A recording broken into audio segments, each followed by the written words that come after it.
검찰에서 이제 조사를 할 때 자, 80일의 공짜 여론조사의 비용을 받으러 갔다가 못 받아왔다라는 것은 충분히 진술을 하셨죠. 네, 그렇죠. 증거 자료를 다 제출하셨죠. 네, 여기에 대해서 검찰이 수사 과정에서 혹시 야 이거 그러면은 대통령이 원래 의뢰를 한 거야 아니야? 라는 질문까지 좀 했습니까? 하셨습니다. 아 질문을 네, 했습니까? 네. 그거는 이제 알 수 없다고 대답하셨고. 네, 네. 그리고 그 비용을 못 받아갖고 김영선 공천을 받아왔다고 예. 말씀드렸었고. 그 생각은 지금 변함이 없으시죠? 네, 네.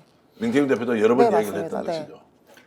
80일의 여론조사의 대가가 공천이었다. 질문과 답이 오갔다고 그랬잖아요. 네. 그 똑같은 질문과 답이 몇 차례 정도 오갔습니까? 여러 차례는 아니었습니다. 네. 8번 수사를 아니, 받으셨잖아요. 네, 네, 네. 다 해서 몇 번쯤 될 것 같아요. 기억이 잘 안 나도 좋아요. 서너 번이라고 해도 좋고 열 몇 번이라고 해도 좋고 몇십 지금 번이라고. 제 기억으로는 한 번입니다. 한 번. 그러니까 앞에 수사과에서 수사관님께서 이제 조사를 하셨을 때는 아예 그 여론조사 횟수 자체가 저도 언급을 안 했었고 대신에 이제 여론조사를 해서 비용을 못 받아와서 김영선의 공천을 받아왔다까지만 제가 말씀드렸었고 검사님하고 이제 수사를 할 때는 이제 그 비용 부분을 말씀드렸던 적이 한 번이라고 해서 제가 놀라서 질문을 드린 건데 네네네. 이 수사를 한다고 할 때 꼭 필요한 부분이 있으면요. 반복적으로 심지어 귀에 못이 박힐 만큼 재질문을 합니다. 조금만 표현을 달리해서 또 묻고 또 묻고. 그러니까 말하자면 이게 중요했다면 수십 번을 질문을 했었어야 맞아요. 그러니까 제가 지금 문의드리는 거는 이 명태균 씨, 김영선 씨 등등 간에 어울린 돈 문제 말고 네. 용산하고 엮일 수 있고 김건희씨랑 엮일 수도 있는 내용에 관한 질문이 얼마나 어떤 빈도로 얼마큼 나오는지에 대해서 기억을 총동원해서 좀 얘기를 해 주십사 하는 거예요. 검사들이 어느 정도 질문했는가. 반복적으로 이렇게 막 질문을 여러 번 한 적은 없습니다. 그러면 앞에 김건희에 총론적으로 얘기한 거는 총론적으로 끝냈다. 네네네. 그리고 이제 언론 보도 관련해서 이제 자료를 많이 갖고 계셔가지고 제가 말하는 거에 대해서 이제 그 증거 자료로 덧붙임 또 하셨고. 그러니까 이 정도 내용을 보면은 이제 검찰에서 수사하는 방향이 정해져 있죠. 그렇죠. 수사 의지가 없다는 얘기죠. 자, 그러면은 이제 여론조사 공짜라고 거기에 대한 대가로 공천을 받아왔다라고 하는 것은 입증도 어렵고 뭐 너희들 계약서 있느냐 없느냐 이제 이런 방식으로 가면서 일단 뭉개고 넘어간다고 김정우 박사가 볼 수밖에 없는 거 아니냐. 관심도 없고 실제로 더 정말 철저하게 좀 수사를 하는 방향도 없었다 이렇게 볼 수 있는 거 아닌가요? 일단 뭐 검찰을 신뢰할 수 없는 이유는 압수수색부터 확인이 된 거지 않습니까? 지금 보니까는 빈 사무실에 뒤늦게 압수수색을 했다고 했는데 그 사무실이 지금 오늘 기사에 의하면 8억짜리 그 창원 산단에다가 땅을 산 사람 지인이라고 얘기하더라고요. 네, 명태균 네, 씨의 네. 지인. 이제 오늘 뒷북 압수수색을 했었고 가서 또 명태균 씨 집에 가서는 또 자식들 핸드폰을 압수수색을 했고 그다음 수사 같은 경우도 검사가 없는 것에 배치했다가 나중에 이제 다시 수사를 갖다 이관하고 이런 상황을 보면 검찰 스스로가 수사를 하지 않은 사건이란 말이에요. 근데 굳이 수사를 하지 않아야 될 이유가 없는 사건이라면 검찰이 이미 인지한 게 아닌가라는 고민이 있는 거예요. 이 부분과 관련해서. 그러니까 명태균 씨 수사구나, 김영선 수사구나, 이 수사 괜히 손대봤자 문제가 있는 거 아니냐라는 판단을 했을 거라는 우려가 있는 것이고, 그러니까 말씀드렸듯이 구속영장 같은 경우도 마찬가지로 본인이 명태균 씨가 한 얘기가 있기 때문에 영장을 청구하지 않을 수밖에 없는 상황. 그리고 수사 관행상 8번 가셨잖아요. 2번 갔잖아요. 그다음에 김태열 수장도 3번 가셨잖아요. 네. 김영선 같은 경우도 보니까 제가 두 번 갔다 왔지 않습니까? 그러니까 지금 수사 형평성도 안 맞는 측면이 분명히 있기 때문에 저는 검찰은 일정한 방향의 각을 잡은 것 같다라는 생각이 들기 때문에 매우 좀 우려스럽다. 저희들 입장에서야 강혜경 국장님을 어떤 응원하는 입장이기 때문에 많은 국민도 이런 입장이고 검찰은 어찌 보면 국민들한테 악마화되어 있는 상황이고 윤석열, 김건희를 지키려고 하는 측면들이 꽤 있기 때문에 뭐라고 얘기해도 강혜경 씨 너무 착하셔가지고 그러신 것 같은데 저희들 입장에서는 야 이거 이런 느낌이 있는 거죠 실제적으로는 부분과 관련해서. 그러니까 제가 조사를 받았던 횟수에 비하면 이 두 분들이 너무 적기는 한데 한편으로 생각했던 게 완전히 부인을 했기 때문에 빨리 끝나지 않았을까라는 생각이 제일 크고요. 그리고 혹시라는 이렇게 염려는 혹시라도 약속이 돼서 약간 봐주기로 해서 이렇게 조사가 끝났나라는 생각이 조금 이렇게 약간은 있긴 한데 저는 이제 전자가 더 많다라고 보거든요. 그러니까 모든 이제 혐의를 부인을 했기 때문에 오늘 뭐 영장 청구까지 하지 않았을까. 그럴 수도 있는데 목표와 결론을 정해놓고 수사를 해서 그걸 입증하려는 게 이제 검사들의 수법이기 때문에 네. 부인을 한 것조차도 검사들이 원하는 방식의 답변이기 때문에 빨리 끝날 수 있었으리라고 생각이 들어요. 그걸로 뭐 확산될 필요가 있었으면 맨날 며칠이고 뭐 오랫동안 하죠. 그리고 지금 압수수색 뭐죠? 저 구속영장 발부의 사유도 정치자금법 위반이라고 돼 있더라고. 그러니까 딱 선 그어 놓은 거예요. 그러니까 별로 기대가 안 되는데 지금 강혜경 씨가 수사받는 과정에서 어떤 방향성을 감지해서 속으로 찜찜하거나 명태균 씨의 앞으로 향방이 어떻게 될 거라고 스스로 감지한 바는 없습니까? 이게 수사 과정에서 제가 좀 알았던 정보가 있는데 이게 지금 방송에서 말씀을 그렇죠. 못 드리는 그럼. 상황이라 그냥 저는 이제 검찰을 자꾸 믿는다라는 부분들이 제가 알고 있는 부분들이 있기 때문에 일단은 저는 창원지방검찰청을 믿는 게 아니라 네. 저를 담당 검사 이제 조사를 하셨던 그 검사님과 수사관님을 믿고 있는 거라 정확하게 잘 이렇게 결론이 근데 대충 어떤 내용이에요? 뭐 구체적으로 말씀 안 하셔도 돼요. 그러니까 신뢰감을 줬다 이런 건가요? 아니 이제 믿고 일단 자료를 다 제출하고 이것은 반영하겠다고 이제 했으니까 이제 신뢰가 생겼다는 것이고. 네. 그리고 뭐 제가 알기로는 검사장이나 차장 검사 정도 되는 사람이 부장 검사나 담당 수사 검사에게 수사의 방향이 어떻다고 지시하거나 이렇게는 하지 않죠. 그런 게 없죠. 없었습니다. 있는 그대로 수사를 다 한 네. 것은 사실이고 다만 네네. 이걸 어떤 방향으로 가져갈지는 담당 검사 차원에서 이제 끝난 일은 아니다라는 네. 것인데 그 이전 단계는 어쨌든 충실하게 조사에 응했고 자료를 다 제공했다는 것인데. 네, 맞습니다. 근데 말 안 하셔도 되긴 되지만요. 네. 자기가 수사받은 내용을 비밀을 지켜야 할 의무는 전혀 네. 없는 거예요. 밖에서 다 말하는 거예요, 원래. 그러니까 강압 수사 받으면 다 밖에 나와서 강압 얘기하잖아요. 수사는 아니었고요. 일절 없었습니다. 어떤 정보를 전달받았는데 그 얘기는 곤란한 거다 그 네. 얘기인 거죠. 자, 조금 더 나가 보겠습니다. 산단 문제에 대해서도 구체적으로 자료를 제공하면서 뭔가 얘기를 했죠. 국가산단 지정 과정에서 명태균 대표가 어떤 식으로 개입을 했고 창원시청 공무원이 직접 브리핑을 했고 네.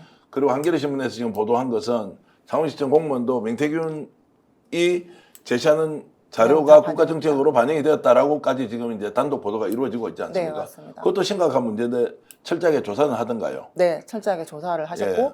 제가 방송에서는 그 담당 공무원 실명을 거론을 안 했는데 네. 일단 그 조사를 받으면서도 그분의 일단 실명은 제가 거론을 했었고 아마 이분도 조사를 받았는지까지는 모르겠는데 핵심 이제 인물이라 조사를 아마 할 예정이라든지 아마 받았던지 둘 중에 하나라고 생각을 합니다. 저도 이제 취재한 것 좀 말씀을 드리면 그 이제 창원시청 고위직 공무원이 본인도 처벌받을 각오하고 그 당시 이런 일이 있었다라고 이제 실토를 하고 검찰에 뭐 참고인이 되든 뭐 어떤 상황이 되어서 가면 다 이야기하겠다. 명태균이 기획한 대로 산단 지정이 되었다. 네, 맞습니다. 이것도 명백한 거 아닙니까? 네, 맞습니다. 그래서 이제 이걸 제가 질문을 좀 해봤죠. 이게 도정농단입니까? 국정농단입니까? 산단을 사인이 제안한 거를 구획을 정리해 준 걸 받아서 이걸 기초 자료로 해서 산단 결정을 했다. 이것은 죄가 안 됩니까? 좀 오단이죠. 왜냐하면 예? 국토부가 결정한 사안이, 그러니까 예를 들어 국토부뿐만 아니라 국토부가 주무부처입니다만 대통령의 재가까지 받은 사안이기 때문에 그러니까 국토부를 통해서 대통령이 재가까지 받고 그다음에 그 경남도랑 창원시까지 다 협의가 됐던 비밀리에서 협의가 됐던 내용 자체를 사인인 아무런 직함도 없는 명태균 씨가 기획하고 또 중간중간 불러가지고 다 지시하고 그다음에 그 사람들은 누군지 모르겠으나 힘이 센 것 같아가지고 보고를 했다고 비밀 자료까지 보고했다는 내용들이 온다라고 하는 건 저는 그 공무원들도 마찬가지입니다만 어쩔 수 없는 힘의 관계겠습니다만 무엇인가 본인들이 강한 힘이 있다라는 걸 인지했으니까 그걸 다 따랐을 거란 말이에요. 왜냐하면 모르는 사람한테 그걸 준다는 건 자기가 공무집행상에 엄청난 피해를 볼 수가 있는 상황인데 했다는 건 전 그래서 이건 제가 볼 때 명백하다라는 생각이 드는 것이고 이건 뭐 국정농단인데 이제 문제는 명태균 씨가 중요한 게 아니라 그 상임위 그러니까 국토부에서 그렇게 재가를 받을 수 있게 했던 힘이 어디에 있느냐 그게 소위 김건희라고 하는 대통령 부인의 힘인가 아닌가에 대한 부분은 찾기 어려울지 모르겠습니다만 농단은 사실이죠. 누가 뭐라고 얘기해도. 아니 그러니까 그 명태균 씨가 어떤 뭐한 사람인가를 딱 한 단어로 정리할 수 있는 게 이 산단 문제예요. 우리가 한 정권의 탄생 과정에서 음으로 양으로 여러 형태의 사람들이 돕습니다. 자기 의견과 신념과 지혜와 다 보태서. 그런데 명태균 씨 같은 사람은 뭐냐면 그걸 통해서 얻은 이 인지의 힘, 내가 대통령 부인하고 친애를 갖고 결국 뭐냐 돈을 조성하는 거예요. 이런 사람을 정치 브로커라고 하는 겁니다. 그러니까 우리가 살다가 국회의원 정치인 알 수 있잖아요. 그럼 알면 기분이 좋고 그 사람이랑 친하고 술도 한잔 하면 되는데 그걸 배경으로 돈을 뜯어내기 위해서 딴 사람에게 나 이 사람 알아서부터 시작해서 사업 계획까지 하고 혹은 뭐 주식을 사라, 땅을 사라. 이게 정치 브로커예요. 그러니까 명태균이 뭐 한 사람이지라고 한다면 딱 답이 나오는 게 정치 브로커예요. 여기다 왜 딴 토를 달 수 있냔 말이죠. 그리고 이 산단 문제가 어떤 범법이 되는지는 사실 명태균 씨 선의 얘기가 아니라 김건희라는 대통령 부인의 이 작용을 국가적으로 문제 삼아서 이 정권이 존립할 수 있는 문제의 핵심이 되는 거예요. 국가 운영을 이런 식으로 사인 간의 돈 거래식으로 저기 어디야 양평에서 뭐 조성해갖고 돈 벌고 고속도로 휘게 이 차원으로 지금 국가 운영을 한 거란 말이죠. 엄청난 범죄인 거죠. 강 선생님 모셔놓고 저희가 얘기를 들어야 되는 자리 아닙니까? 이렇게 질문하고 상관없이 괜찮습니다. 속안에 마음속에 여러 생각이 많을 텐데 워낙 많이 얘기하셔서 지금 좀 자제하신 것 같은데 이런 국정농단 앞에서 어떤 생각하고 계세요? 일단 그 공무원들이 보고를 하게끔 만든 것도 김정선 의원이세요. 이제 공무원들이 이제 업무 보고를 해야 됩니다. 사무실에 가겠습니다. 하니까 김정선 의원이 명태균 총괄본부장한테 보고를 해라 했기 때문에 공무원들 입장에서는 국회의원 대신에 다른 이제 뭐 보좌관이겠지 하시면서 명치가 더 잘 아니까. 그렇죠. 그리고 항상 책상 헤드에 중간에 그 국회의원이 앉는 자리에 본인이 앉아서 전도지휘를 다 하니까 공무원 입장에서는 이 사람한테 보고를 하는 게 맞다라고 생각을 해서 진행이 됐던 거고 명태균 대표는 진짜 하지 말았어야 할 행동들을 많이 하셨기 때문에 일단은 그에 맞는 예를 처벌을 들면 하지 말아야 될 행동에 예를 들면요. 그 사업 그러니까 국가 산단이 이제 들어설 그 후보지에 이제 대기업을 먼저 유치를 해야 된다 해서 이제 김영선 의원을 데리고 다니면서 이제 투자 유치 권유까지 하러 다녔다라는 얘기도 있었고 그 중소기업 그러니까 원전 관련한 이제 방산 관련된 이제 중소기업 그 리스트를 뽑아서 하나하나 그분들한테 이제 투자를 해라라고 이제 권유도 하러 다녔고 했었습니다. 근데 이게 그 일반 어떻게 보면 그 총괄 본부장이라는 직함이 국회의원실에는 있었지만 그 김영선 국회의원실에는 있었지만은 본인이 나서서 뭐 투자 유치를 해라 이렇게 권유를 해서는 안 되는 부분들이거든요. 산단이 결정되기 전입니까? 후보지 선정되기 전부터 아까 전부터 전부터 다니면서 하고 기업한테 다녔습니다. 유치를 해달라고 이제 얘기를 하고 이제 다닌다. 후보지가 될 거니까 땅 사라라고 이제 권유도 누가 했었고 확신을 준 건데 그게 대통령 부부 아니면 어디서 그런 확신이 오냔 말이에요. 그러니까요. 네. 제가 볼 때는 뭐 그러니까 저는 이제 그 이후에야 그럴 수 있다고 치더라도 그 이전부터면 결정이 어떻게 될지 모르는 상황인데 이제 일개 사인들한테 아는 사람 지인한테야 땅 사 이렇게 얘기할 수 있을지는 뭐 그것도 나쁜 겁니다만 근데 기업한테 다니면서 특정한 원전 방산까지 얘기하면서 돌아다녔다면 일단 본인이 기획을 했고 이것은 된다라고 확신이 섰고 그렇죠. 거기에 보증을 또 김영선 의원이 같이 쓴 거잖아요. 다녔으니까. 네. 골 때리는 거죠. 제가 볼 때는 이건 나라가 아니죠. 이 정도 상황이면. 아니 그리고 그 김영선과 명태균이 갈등 막 싸우게 된 것 중에 하나가 그 초반이 미래한국연구소의 여론조사 사업으로 사업을 어떻게 키울 것이냐 하는 문제. 네. 창원에 그냥 두느냐 서울에서 더 확장을 하느냐 이거 갖고 막 서로 싸운 거 아니에요. 같이 두고 네. 서울에서 이제 그러니까 그 청와대에서 가지고 오는 그 정기적인 여론조사 용역을 가지고 이제 일을 하는데 창원에는 그대로 두고 현재 사무실에 있는 거는 그대로 두고 서울에 이제 지사를 내어서 이제 일을 받아와 가지고 진행을 하자라는 계획이 그 당선 전부터도 있었고 당선된 이후에는 이제 무조건 받아온다라고 했었는데 두 분에서 저렇게 싸우는지는 저는 몰랐었습니다. 대통령실 용역 받는 걸로 충분하다는 이제 먹고 명태균과 살기. 네. 광범위하게 일을 키우자는 이 김영선과 제가 하고 싶은 얘기는요. 명태균 씨야 원래 업자예요. 그리고 브로커예요. 그러니까 돈벌이 하는데 눈이 뭐 방식이 그 이해한다고. 근데 김영선이는 뭐냐고. 5선 국회의원이 돈벌이에 눈이 그런 국회의원은 별로 없어요. 어느 당이어서 가능한지는 모르겠는데 이 국회의원 지위를 활용해서 어떻게 하면 돈 먹을까? 아니 이게 어떻게 가능한 일인지 글쎄요. 1950, 60년대 국회의원은 그럴 수도 있어. 근데 이게 상상 초월하는 일이 현재도 벌어지고 있었던 거고 바로 전기까지 그 사람이 국회의원이었던 거예요. 놀라운 일이죠. 자, 우리가 이제 까먹고 있는 게 이 사안의 본질이 돈이 오간 것은 정치자금법으로 다룰 수 있지만 결국에는 여론조사 공짜로 해주고 국회의원 공천권을 받아왔고 그 과정에서 김건희 여사가 깊숙하게 개입했다는 것은 어떤 경우에도 우리가 이제 놓치지 않아야 한다고 저는 생각을 하는데요. 저희들이 지금 이제 준비한 자료가 하나 있는데 어저께 단독으로 저희들이 공개를 하면서 정말로 많은 논란이 있었고 저희들이 짧게 아마 영상으로 만들어서 준비한 게 있는데 결국 이 문제는 김종욱 박사 이제 김건희 여사가 공천 개입했다는 사실이 중심 아닙니까? 이게 검찰에서 수사하지 않으면 어떻게 가야 됩니까? 수사를 하지 않게 되면 특검밖에 방법이 없을 거라는 생각이 없습니까? 들고요. 그러니까 제가 볼 때 검찰은 이 사건 쉽게 손을 못 댈 거예요. 만약에 검찰이 이거 손을 댄다라고 얘기하는 순간 제가 볼 때는 거의 내전일 겁니다. 예. 국민의힘 같은 경우도 이걸 검찰이 손을 대기 시작해라고 얘기하면 윤석열, 김건희라는 두 사람을 수사하지 않으면 안 되는 거거든요. 검찰이 그 얘기를 할 수 있겠습니까? 대통령 내외를 나 수사할 거야라고 선언을 하는 순간 국민의힘 와르르 무너지는 상황이 될 수밖에 없는 거기 때문에 그걸 안 할 거라는 생각이 들면 끝까지 막으려고 하는 것 같고 그런 측면에서 한동훈 당대표도 지금 꾀갱하는 상황이지 않습니까? 그래서 특검이 그래서 이제 아마 민주당에서 그 범주를 줄여서 3가지 정도의 사안만 가지고 저쪽이 못 받을 수 없게 만들자라고 얘기를 한 것 같은데요. 말씀하신 것처럼 핵심적인 것은 여론을 조작을 해서 어떤 형태로든지 보고를 만들어서 그 효과를 가지고 공천 또는 국가산단이라고 하는 것들을 받아온 과정에 있다라고 하는 정치장법 위반 문제에 대통령 내외가 걸려 있다는 게 핵심이라는 생각이. 그러니까 명태균 뭐 이런 분들은 좀 하위에 있다고 좀 보는 거고요. 아니 명태균이라는 사람이 그런 역할을 할 수 있었던 가장 큰 힘은 대통령 내외가 있었기 때문에 가능했기 때문에 이 사건 수사의 핵심은 대통령 내외에 있는 거다. 근데 지금 계속 명태균이라는 사람이 툭툭 튀어오르면서 여론을 막 움직이고 있고 지금은 그 강영 국장님이나 김태호 소장님 같다 다른 방식으로 돈으로 가는 부분이기 때문에 이 듣는 분들도 마찬가지입니다만 그 부분 하나가 핵심적인 내용이 될 거라는 생각이 들고요. 또 하나는 지금 다시 부각되고 있는 여론조사 부분과 관련해서 소위 민주당에서 그 공개한 녹취에 의하면 매우 안 좋은 방식의 여론 조작을 했다라는 게 막 나오지 않습니까?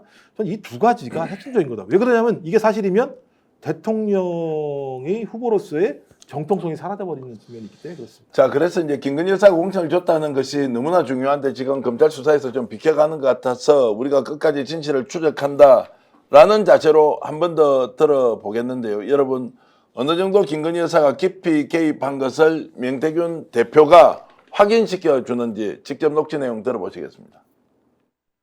김영선이가 사람 안 돼요.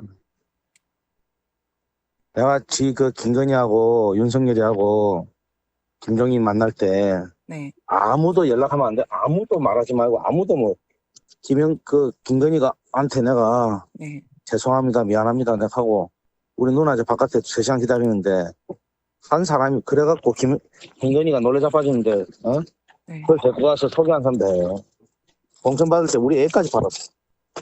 근데 김건희가 전화가 와서 네. 내 말고 다 터졌잖아 지금 사고가. 네. 언론에 다 터져갖고 김건희가 쫄아갖고 네. 그 명태균이가 김영서의 김건희 팔고 다닌다는데 하고 물어본 거야 김영서한테. 그럼 정상적인 사람 같으면 뭐라 해야 되노? 그럴 리가 없습니다. 그 사람 그런 사람 아닌데 되는데 네. 김영선이 뭐라 하는 줄 압니까? 그렇다고 해서 내가 김건희하고 그거 할 것도 없고 김영선이가 나한테 약속한 거는 2년 동안 시킨 대로 한데 서울은 당신이 알아서 하고 여기는 내가 하기로 했어. 아니 아들이 모자르기 때문에 내가 직접 해서 내가 이렇게 갖고 이렇게 해서 이렇게 만들어서 재선해야 되겠다고. 에? 그래 지가 그래 그거 맡아달라고. 에? 지가 시키고 그거는 정신 차려야 돼요. 그거 미친년이에요 그거는. 어떻게 김건희하고 윤석열이 듣는데 아닙니다. 명상이랑 그런 사람 아닙니다. 이게 지한테 한 게 얼만데. 에? 내가 울었어요 김건희 앞에 가서. 김영식고 우리 들먹이면서 팔았어요. 그것 때문에 김건희가 유일하게 개입된 게 김영선이라. 그거 어떻게 들통날까 싶어갖고 지금 전전긍긍 가는 기라. 그래가 전화했는데 명상이 그런 사람 아니라고 이야기를 자기가 해야 되는데 그 사람이 안 하는데 그럼 김건희는 내가 믿음이 없어서 그런 물어봤겠어요? 어려울 때 되면 무조건 빠져나갈 생각밖에 안 해요. 자, 이제 저 내용을 보고 모든 내용이 다 담겨 있다고 저는 판단했습니다. 강 국장도 저걸 한참 전에 저한테 주셨던 건데 저도 안 보고 있다가 이번에 명태균이가 나와서 새빨간 거짓말을 하길래 저 안에 공천과 관련된 모든 내용이 다 들어있다. 어떻게 지가 받아왔는지. 그런데도 저 문제가 밝혀지지 않을 가능성이 있어 보입니다. 솔직히 어떤 생각이 들어요? 밝혀져야 됩니다. 밝혀져야 되는 거죠. 네, 밝혀져야 됩니다. 꼭 밝혀져야 됩니다. 예, 네, 밝혀져야 되는 거고. 네, 그리고 지금 검찰에서 이제 구속영장 청구한 걸 보면 아니 강희영 씨 이제 무죄가 될 수도 있고 아니면 기소하더라도 뭐 이제 사실을 다 드러내고 본인이 사적으로 잠겼고 오히려 받아야 될 돈이 많잖아요. 네. 그것도 하나도 못 받았단 말이에요. 이제 그런 상황에서 저 부분을 쏙 빼고 윤석열 대통령, 김건희 여사가 아예 관계가 없다라고 가면 그때 어떻게 해야 돼요? 밝혀져야 되는 당이 말고. 일단 저 녹취도 다 검찰에 갖고 지금 다 분석을 하고 있는데 예, 그 조사를 받을 때 저 녹취가 아직 증거까지는 안 나왔었어요. 예, 저도 이제 들은 지 엄청 오래됐는데 예, 예. 대표님이 이 부분도 있네 해서 저도 예. 한 번 더 체크를 했던 부분이라 놓쳤던 부분들이 저도 좀 꽤 많습니다. 그리고 지금 현재 녹취 몇 개 가지고 있습니까? 그러니까 자동으로 생성된 녹취가 총 몇 개쯤 돼요? 총 그러니까 명태균, 김영선 의원과 이렇게 나눈 대화의 녹취가 대충 몇 개쯤 있어요? 대략 지금 한 4,500개? 4,500개. 네. 그 중에 지금 현재 공개가 된 게 몇 개쯤 있습니까? 대략 한 60개, 70개 정도. 공개가 안 된 거네요, 따지고 네, 보면. 네. 그 이거 다 정도면. 파악하려면 진짜 어마어마한 그러니까 그런데도 이제 이걸 어디에 줘서 뭐 정치권에 준다고 하더라도 이게 비밀 유지가 되겠느냐 아니냐 혼자서 이걸 다 따져서 보고 있는 상황이니까 노정면 의원은 자기 혼자 본대잖아요. 비밀 유지 때문에 민주당에 접수된 거 자기 혼자 보고 있다고 그래요. 뭐 그럴 수도 있을 거고요. 또 거기는 민주당은 다른 루트를 통해서 들어간 것도 있고 저도 좀 가진 게 있고 또 일반 언론에 공개된 것도 있는데 자 그래서 그 뭐 4,000개가 남아 있다 또는 4,000한 200~300개가 있다고 치면 별의별 이야기가 다 있을 것 아니냐라는 추론이 가능하거든요. 그래서 지금 민주당에서 이번에 깐 게 용산 이전과 관련된 청와대 이전 관련된 맞습니다. 그 녹취도 명태균이 했던 말 있고 야 만약 그게 드러난다면 이거는 1조짜리 사업을 김건희 여사의 뭔가 요구에 의해서 갔다는 내용이 네. 나오면 이거는 파괴력이 보통이 아니잖아요. 네, 맞습니다. 좀 이거 어떻게 정리해갖고 국민들한테 공개할 방법 좀 찾아야 되는 거 아닙니까? 강 국장이. 열심히 찾고 있습니다. 지금 저 혼자서 이게 해결할 수 있는 부분이 또 아니라서 이제 이게 녹취 파일을 텍스트화 빨리 할 수 있는 부분들을 지금 여러 경로로 해서 지금 알아보고 있는데 일단은 도와주시겠다는 분들도 지금 계셔가지고 빨리 제가 할 수 있는 자 방법을 그러면 이 녹취 최대한 안전하게 파일 전 스픽스는 말하는 언론입니다. 대세는 유튜브, 그중에서 스픽스. 좋아요, 댓글, 구독, 알림 설정. 여러분이 저희를 사랑해 주시고 우리가 여러분을 사랑하는 4가지 방법입니다.